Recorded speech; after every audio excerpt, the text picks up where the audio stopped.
Masanya kita untuk bertanggung jawab terhadap semua yang kita pimpin. Kalau kita diberikan jabatan sebagai komandan peleton, kita tahu mungkin tidak sama antara batalion satu dengan lainnya. Dalam arti kekuatan nyata ya. Misalnya kekuatan nyatanya ada 35, ada yang 36, ada yang cuma 30 atau bahkan mungkin 25. Itu adalah tanggung jawab kita. Saya ingin komandan peleton bertanggung jawab penuh terhadap semua anggota. Jangan sampai ada tindakan mereka yang kemudian di luar pengetahuan kita. Kenapa? Ya, itu titipan saya. Karena apa? Bukan soal kamu kena atau tidak. Saya ingin semua menghargai. Prajurit angkatan darat harus menghargai satu sama lain. Mereka yang di bawah kita juga sudah berkorban. Mereka juga didoain sama orang tuanya, sama saudara-saudaranya. Bahkan mungkin ada yang berkorban. Oleh karena itu kita wajib menjadi ayah dari anak buah kita, menjadi komandan bagi mereka.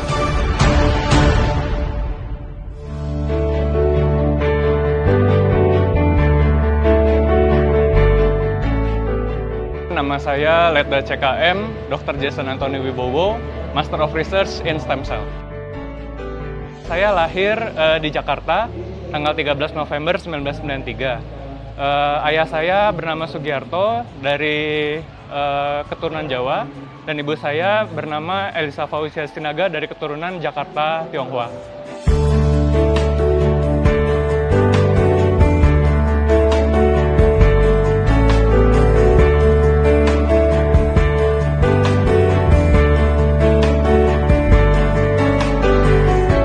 Menjalani program S2 dari program S1 FKUI Internasional. Jadi di situ saya double degree. Selain saya dapat gelar dokter umum dari S1 Internasional FKUI, saya juga menamatkan S2 dari Master of Research di Newcastle University, Inggris, United Kingdom. Di sana saya mengambil major yaitu stem cell, di mana kegunaannya adalah aplikasi stem cell pada berbagai bidang prinsip ilmu spesialisasi kedokteran. Begitu. Jadi di sana kami mengembangkan ilmu-ilmu terapi stem cell yang mungkin bisa diterapkan di Indonesia juga. Jadi perjalanan karir kedokteran saya dimulai dari sejak saya lulus S1 dari FKUI tahun 2017. Lalu saya menjalankan internship wajib 1 tahun dari Kemenkes RI. Saya dapat penempatan di RSUD Eskalerik Kupang, NTT.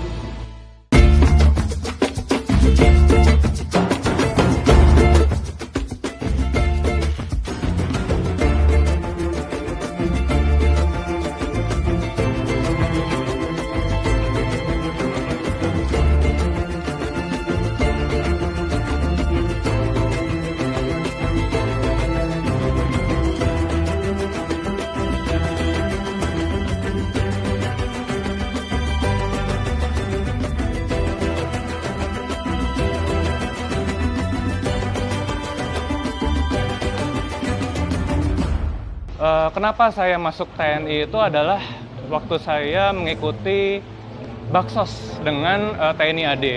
Di sana dengan Yonif Motuliato, RDTL RI dengan tim-tim.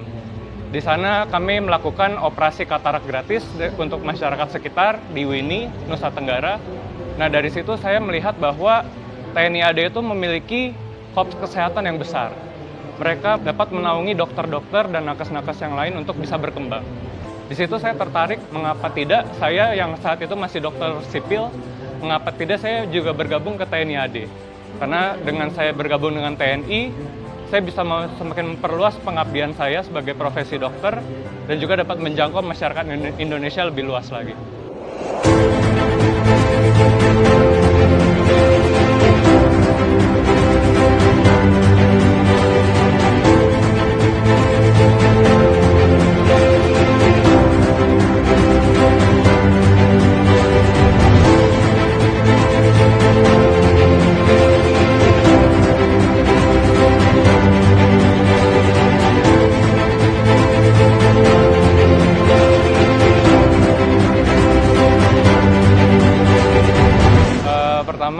kenapa TNI, saya tadi terinspirasi waktu saya internship di Kupang. Di situ saya baru menyadari bahwa dengan bergabung dengan TNI, saya bisa memperluas pengabdian profesi dokter saya.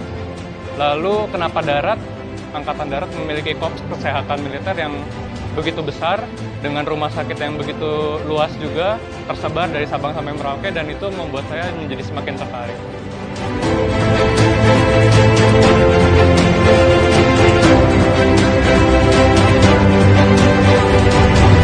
Ya, pertama kali pastinya saya juga banyak berkonsultasi dengan dokter-dokter yang saya temui waktu saya bakti sosial di WINI sana. Lalu kami juga bertukar pengalaman. Dari sana saya mulai tertarik dan ya memang ada diceritakan suka dan dukanya, dan saya anggap itu semua ya perjalanan dari karir saya.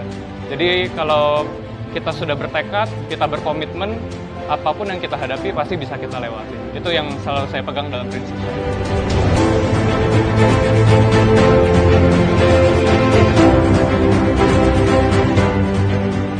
Jadi setelah saya melewati pendidikan PAPK di Magelang, Lembah Tidar selama 7 bulan, dilanjutkan dengan pendidikan kecabangan kesehatan di Pusdikes selama 5 bulan. Di sana adalah tentang kami mempelajari peleton kesehatan, batalion kesehatan, peran-peran dokter militer, peran-peran danton kesehatan, nanti saat entah bertugas di batalion sampai di rumah sakit. Baik itu dari rumah sakit tingkat 4 sampai dengan rumah sakit tertinggi di jajaran TNI AD. Dan juga kami belajar tentang struktur organisasi dan lain-lainnya, banyak hal yang kami pelajari, khususnya di bidang kesehatan militer. Ya, harapan saya tentunya bisa untuk mengabdi kepada negara Indonesia tercinta, bisa mengabdi untuk masyarakat, untuk pengabdian profesi dokter saya, dan bisa menjangkau seluruh masyarakat di Indonesia. Dengan TNI, saya yakin itu semua bisa tercapai.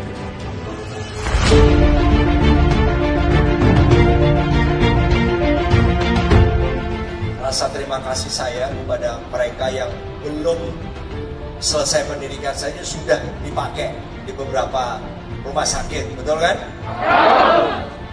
Ya, kebetulan saya ditugaskan di RSPAD Gatot Subroto. Di sana saya ditempatkan di ICU sebagai Satgas Perbantuan COVID oleh Bapak Kasat. Kejadiannya adalah saat apel malam. Saat apel malam setelah kami pulang dari serbuan vaksinasi di G-Expo. Kami dikabarkan saat apel malam itu bahwa besok akan langsung berangkat ke rumah sakit Satgas masing-masing. Salah satunya yaitu saya di RSPAD waktu itu.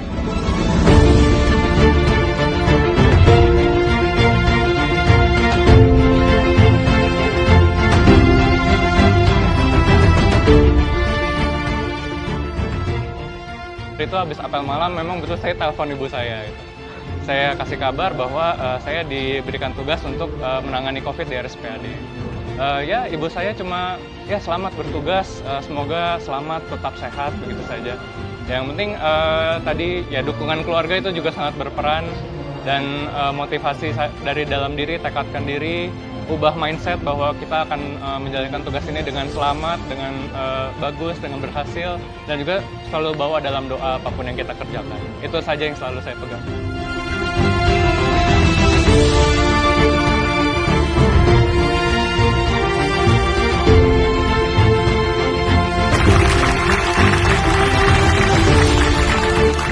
Yang ditepuk tangan ini opo gitu. Jadi gini rekan-rekan, sejak COVID ini udah kelihatan sekali bahwa ujung tombaknya Angkatan Darat adalah tenaga medis. Jadi terus terang saya memberikan banyak perhatian kepada kesehatan jauh lebih besar. Karena memang situasi yang membutuhkan semuanya membutuhkan peran tenaga medis. Selamat bertugas, saya bangga dan saya sangat hormat kepada rekan-rekan semua. Tetaplah menjadi lilin di tempat gelap yang memang memerlukan tenaga kesehatan, dan jangan pernah menyerah.